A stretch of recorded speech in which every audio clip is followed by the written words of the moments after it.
నమస్కారం. సునీతక్క, మళ్ళీ వివేకానంద రెడ్డి గారి హత్య కేసు గురించి మాట్లాడుతున్నావమ్మా. బాధాకరమే. మీ తండ్రి గారి హత్యని నేను పూర్తిగా ఖండిస్తున్నాను, నివాళులు అర్పిస్తున్నాను, శ్రద్ధాంజలి ఘటిస్తాను. ఆయన నాకు మంచి మిత్రులమ్మా. చాలా సౌమ్యుడు ఆయన వివేకానంద రెడ్డి గారు, మానవతామూర్తి ఆయన హత్య జరిగింది చంద్రబాబు నాయుడు గారి హయాంలో తల్లి. చంద్రబాబు నాయుడు హంతకులను ఎందుకు పట్టుకోలేదు చంద్రబాబు నాయుడిని అడుగు తల్లి. జగన్మోహన్ రెడ్డి గారు అధికారంలో లేరమ్మా. ఆ రోజునాడు వైఎస్ వివేకానంద రెడ్డి గారి హత్య జరిగిన రోజునాడు నారా చంద్రబాబు నాయుడు ముఖ్యమంత్రి. స్పెషల్ ఇన్వెస్టిగేటివ్ టీములు 2 వేశారు. ఆయన లేదు, కోర్టు ఆదేశాలు జారీ చేసింది, మాట్లాడవద్దు హత్య గురించి అని చెప్పి స్పష్టంగా ఆదేశాలు జారీ చేసింది. అయినా సరే మీరు మాట్లాడేస్తున్నారు. వివేక హత్య గురించి మాట్లాడకూడదా అమ్మ? ఎన్నికలు అయిపోయిన తర్వాత మాట్లాడు. కోర్టు ఆదేశాలను తూచా తప్పకుండా పాటించమ్మా. అవినాష్ రెడ్డి గారు ఏం చేశారమ్మా? ఏం అన్యాయం చేశాడు మీకు? జగన్మోహన్ రెడ్డి గారు మీకు ఏం అన్యాయం చేశాడు చెప్పమ్మా? వైఎస్ రాజశేఖర రెడ్డి కుటుంబము నర్రెడ్డి రాజశేఖర రెడ్డికి కానీ నర్రెడ్డి సునీతకు కానీ ఏం అన్యాయం చేశారో ఒక్కసారి ప్రజలకు వివరించమ్మా. వైఎస్ వివేకానంద రెడ్డి గారి హత్య మీద సిబిఐలో ఎన్ని కథలు నడిచాయో మీకు తెలియదు కాదు. రామ్ సింగ్ గారిని సుప్రీంకోర్టు ఎందుకు తప్పించిందో మీకు తెలియదు కాదు. 161 స్టేట్మెంట్లు, 164 స్టేట్మెంట్లు ఎన్ని మార్చారో, ఎన్ని రకాలుగా చెప్పారో మీకు తెలుసు. వివేకానంద రెడ్డి గారి హత్యని సిబిఐ ఎంక్వైరీ చేయించమని చెప్పి అడిగిందే జగన్మోహన్ రెడ్డి గారు. వైఎస్ అవినాష్ రెడ్డికి ఏం సంబంధం చెప్పమ్మా? తన కోసం రాత్రింబవళ్ళు కష్టపడి ప్రచారం చేస్తున్న వివేకానంద రెడ్డి గారిని ఎందుకు హత్య చేయిస్తారమ్మా? ఆయనకి ఏం అవసరం అసలు? కుటుంబ గౌరవాన్ని కాపాడుతున్నది YS Jaganmohan Reddy, YS Avinash Reddy, YS Bhaskar Reddy కుటుంబాలు. వైఎస్ కుటుంబాన్ని బజారున పెడుతున్నది షర్మిలక్క, సునీతక్క. మీరు ఏ రాజకీయ లబ్ధి ఆశిస్తున్నావో తెలియడం లేదు. తెలుగుదేశం అడిగితే టికెట్ ఇచ్చి ఉండేవాడు నారా చంద్రబాబు నాయుడు. మీకు ఎక్కడొక్కడ పోటీ కూడా చేసి ఉండాల్సింది. మాకు జరిగిన అన్యాయాన్ని ప్రశ్నిస్తే తప్ప, వివేకా కుటుంబానికి అన్యాయం జరిగితే ప్రశ్నించొద్దా? మాటల జాగ్రత్త. వివేకానంద రెడ్డి కుటుంబానికి అన్యాయం జరిగితే చెప్పకూడదా, ప్రశ్నించకూడదా? మీ ఇంట్లో అన్యాయం జరిగితే ప్రశ్నించవా అని వైసీపీ కార్యకర్తపై దివంగత వైఎస్ వివేకానంద రెడ్డి కుమార్తె డాక్టర్ సునీత మండిపడ్డారు. నాన్నకు న్యాయం చేయండి, కాంగ్రెస్ పార్టీకి ఓటేయండి అని కోరారు. ఇంత మటుకు బాగానే ఉంది. నాన్నకు న్యాయం చేయండి, కాంగ్రెస్ పార్టీకి ఓటు వేయండి. ఓకే, అక్కడ దాకా చాలా బాగా మాట్లాడావు సునీతక్క.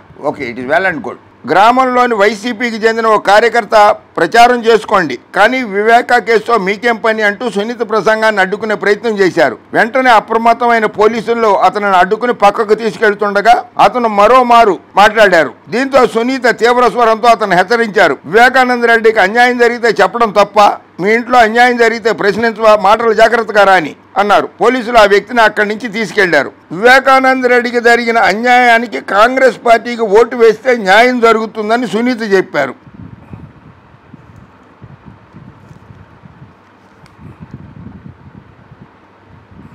సునీతక్క, కాంగ్రెస్కే దేశంలో దిక్కుమొక్కు లేదు. కాంగ్రెస్ అధినాయకత్వం ఎలా ఉందో మీకు తెలుసు. షర్మిలక్కకి మీరు ప్రచారం చేయడం సంతోషకరమే, ప్రచారం చేయండి, కానీ కోర్టు ఆదేశాలను మాత్రం ధిక్కరించొద్దు. షర్మిలక్కని గెలిపిస్తావా? ఒకవేళ షర్మిలక్క ఓడిపోతే అసలు అయినా నేనే హత్య చేశానని చెప్పుకుంటున్న వాళ్ళందరూ బయట తిరుగుతున్నారు. వాళ్ళ బెయిల్ పిటిషన్లు రద్దు చేయమని న్యాయస్థానాల్లో ఆశ్రయించలే మీరు. వాళ్ళ బెయిల్ పిటిషన్కి మీరు అడ్డుపడలేదు. గొడ్డలు కొన్నాను, నేనే కొన్నాను, కదిరిలో కొనుక్కొచ్చాను, ఇక్కడికి వచ్చాను అని చెప్పిన వ్యక్తులను ఎవరిని కూడా నువ్వేం అనడం లేదు. చంద్రబాబు నాయుడు గారు పవన్ కళ్యాణ్ గారికి ప్యాకేజ్ ఇచ్చినట్లు మీకు కూడా ఉన్న ప్యాకేజ్ ఇచ్చాడమ్మా. ఆ స్క్రిప్ట్ అంతా ఎవరు రాసిస్తున్నారు? పచ్చ మీడియా రాసిస్తుందా, పచ్చ పార్టీ వాళ్ళు రాసిస్తున్నారమ్మా మీకు? వైఎస్ అవినాష్ రెడ్డి 2 లక్షల మెజారిటీ తగ్గకుండా గెలుస్తాడు, ఇది గ్యారంటీ. ఒక్క పులివెందుల శాసనసభ నియోజకవర్గంలోనే వైఎస్ జగన్మోహన్ రెడ్డి గారు 75,000కి తక్కువ కాకుండా మెజారిటీతో గెలుస్తారు. ఇది కూడా రాసి పెట్టుకో సునీతక్క. జగన్మోహన్ రెడ్డి గారు, అవినాష్ రెడ్డి గారు పేదల పక్షపాతం, పేదలకి న్యాయం చేస్తున్నారు వాళ్ళు. మీరు ఎంత ఘోరంగా విమర్శించినా, ఎన్ని అవమానాలు పాలు చేసినా వాళ్ళ ఓర్పుకి హ్యాట్స్ ఆఫ్. అప్పుడే అయిపోలేదు. షమీము బయటకు వచ్చి కోర్టులో వాంగ్మూలం చెప్పిన రోజు నాడు ఎవరు ఎక్కడ ఎలా ఉంటారో ఒకసారి ఊహించుకుంటేనే బాధగా ఉంది. ఆ అమ్మాయికి ప్రాణహాని ఉంది కనుక అమ్మాయి కనపడడంలా. ఆ అమ్మాయి వస్తుంది, కోర్టుకు వస్తుంది, ఏం జరిగిందో చెబితే కోర్టులో, న్యాయస్థానంలో ఆ రోజునాడు దిబిడే అందరికీ. ఎందుకమ్మా? మంచి వైద్యురాలివి. జగన్మోహన్ రెడ్డి గారు కూడా పట్టి తీసేయమనగానే తీసేశారు. అది మీరు చెప్పడం వల్ల తీశారు. ఆయనకి వైద్యం అందించిన ప్రభుత్వ డాక్టర్లు చెప్తే తీసేశారు. కానీ నిన్ను సపోర్ట్ చేసే పచ్చ మీడియా మాత్రం సునీతమ్మ చెప్పంగానే ఆయన పట్టి తీసేశాడు అని చెప్పి మంచి డాక్టర్ అమ్మ అని చెప్పి నీకు బిరుదు ఇచ్చేశారు వాళ్ళందరూ, ఓ సర్టిఫికేట్ ఇచ్చేశారు వాళ్ళు మంచి డాక్టర్ అని. చక్కగా వైద్య వృత్తి చేసుకుని ప్రజల ప్రాణాలు కాపాడుతూ ఉండమ్మా. అంతేగాని అసత్యాలు ప్రచారం చేస్తే పాపం వస్తుందమ్మా. అసత్యాలు ప్రచారం చేయకమ్మా. ఓకే, జై హింద్.